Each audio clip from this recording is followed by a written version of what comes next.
오늘도 건강지킴이 기운팜을 찾아주셔서 감사합니다. 기운팜 채널의 건강정보는 각종 언론 기사, 전문 연구 자료와 관련 논문 등을 분석해 작성됩니다. 사람의 나이, 질병의 유무 체질과 건강 상태는 모두가 다르고 개인의 현재 상태에 따라 다르기 때문에 유의하여 보아주세요. 자, 그럼 시작하겠습니다.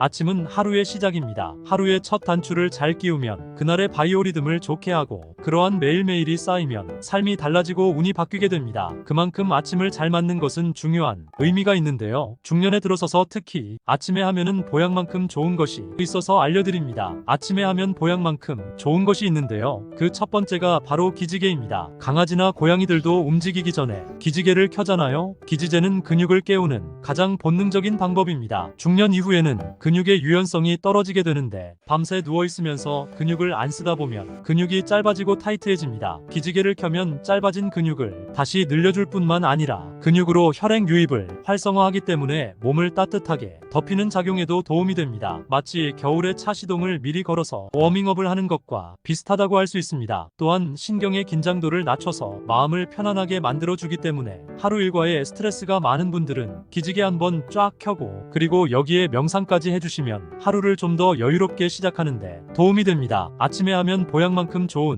두 번째가 있는데요. 바로 물로 입안을 헹궈내는 물 양치를 하는 건데요. 특히 염증 예방에 도움이 됩니다. 아침 기상 후에 우리 몸에서 가장 세균이 우글거리는 곳이 구강입니다. 특히 중년 이후에는 입속의 침도 쉽게 마르고 코 골면서 입 벌리고 주무시는 분들은 구강 건조가 더 심해지면서 세균 번식이 급증할 수 있기 때문에 항상 아침에 일어나자마자 물로 입안을 개운하게 헹궈서 뱉어내는 물 양치를 하는 것이 좋습니다. 입안의 세균을 그냥 삼키면 대부분 위산에 의해서 살균이 되지만, 혹시 위산 분비가 잘 안 되는 분이거나 위 식도염이 있다면 문제가 될 수 있고요. 그리고 잇몸 상처라도 있다면 잇몸 아래 혈관으로 세균이 직접적으로 침투해서 전신의 염증 수치를 올릴 수 있기 때문에 아침에는 물 한 잔을 마시더라도 먼저 입안을 한번 헹궈서 뱉어낸 후에 드시는 것이 좋습니다. 중년 이후에는 꼭 빠뜨리지 말고 아침에 해야 할 것이 또 있는데요. 바로 몸무게 재기입니다. 다이어트도 안 하는데 몸무게는 왜 재냐고 하는 분들이 있으실 텐데, 체중의 변화는 혈압처럼 우리 몸에 중요한 정보를 알려줍니다. 기상 직후 화장실을 다녀온 후 몸무게는 전날 저녁보다 500지에서 1000지 감소되는 것이 좋은데요. 잠자는 동안 우리 몸의 해독 배출 기능이 잘 작동했음을 나타내는 신호입니다. 그런데 해독 배출 기능의 저하, 특히 림프순환 저하, 림프액이 정체하게 되면은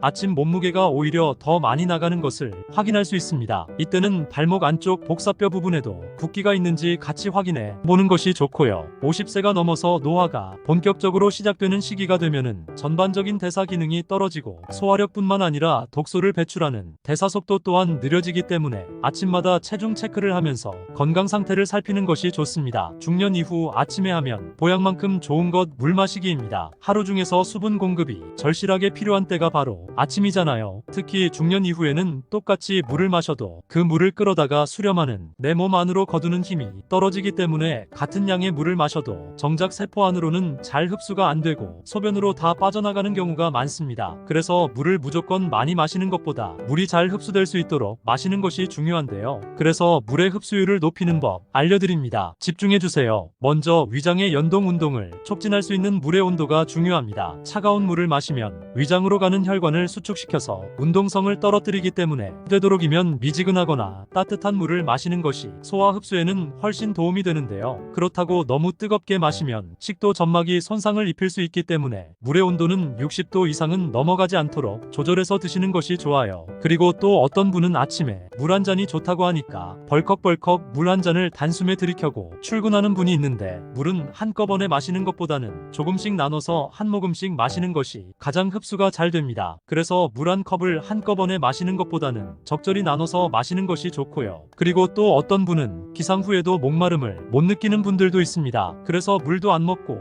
아침 식사도 거르고 출근한 후 아이스커피 한 잔으로 늦게서야 수분 보충을 시작하는 분들이 있는데, 만성 탈수가 있는 분일수록 목마름을 잘 못 느끼는 경우가 많습니다. 그래서 반드시 아침에는 내가 특별히 갈증을 느끼지 않는다 하더라도 갈증을 느끼기 전에 물을 꼭 챙겨 드시는 것이 좋습니다. 아침에 하면 보약만큼 좋은 것. 5번째는 바로 아침 식사입니다. 아침을 건너뛰는 분들도 많으시죠? 그런데 특히 중년 이후에는 간단하게라도 아침 식사를 챙기는 것이 좋습니다. 꼭 밥일 필요는 없고요. 갈아 만든 주스보다는 씹어서 먹을 수 있는 것이 좋습니다. 기지개로 근육을 깨우는 것처럼 씹는 행위는 아침에 뇌를 깨우고 뇌를 마사지하는 굉장히 좋은 방법입니다. 오늘은 특히 중년 이후에 아침에 일어나서 매일 하면 좋은 습관을 알려드렸는데요. 이러한 습관들로 굉장히 바쁜 아침이지만 조금 더 여유롭게 그리고 활기차게 하루를 시작하셨으면 합니다.